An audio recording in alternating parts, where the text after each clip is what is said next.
going to be embraced by regulators, whether this would be banned. A lot of people, you know, there are a lot of legitimate leaders in the United States who said this is going to be banned. They would either say it's going to be banned because it's a Ponzi, they were the deniers, or they said this is going to be banned. Jamie Dimon said it's just too good to be true, so it'll be banned.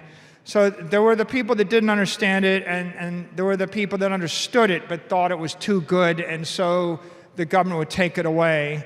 And then when the China crackdown took place, everybody said, we see China banned it, and so that proves that it's probably going to get taken away.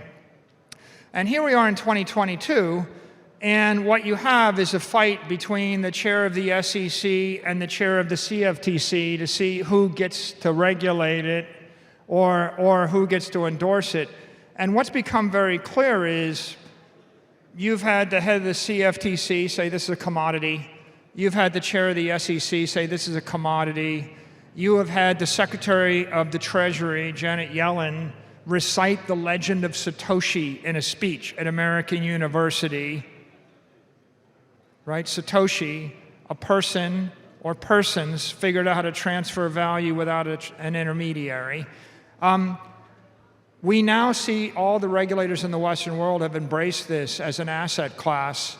We've had the chair of the SEC educate the entire working group, the entire cabinet, and most of Congress as the definition of a commodity, an asset without an issuer, over and over and over again.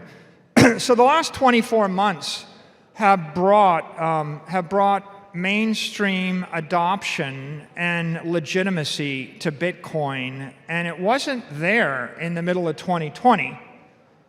In the middle of 2018 and 2017, we didn't know whether the forks were going to work or if you could fork Bitcoin, and we hadn't settled the basic principle that this was immutable and it should be power to the people and it should not be hijacked by the exchanges or hijacked by everybody that has a decent idea to fix it or improve it.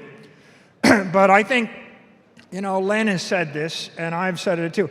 I think the outcome of the block size wars was really critical to the success of Bitcoin as the world's greatest monetary asset. So if you were around during the block size wars, and if you fought on the right side of the block size wars, then you're really the OG. You guys should give yourself a hand.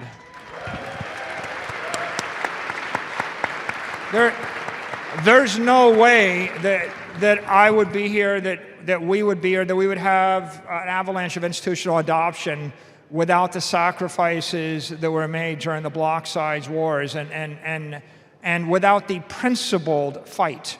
And it was a very principled fight that makes the difference.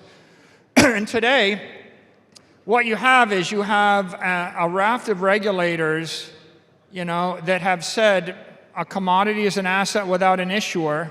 There is only one digital commodity. There is only one crypto asset network that is lacking an issuer, and that leaves 22,000 other things. And I'm going to quote someone.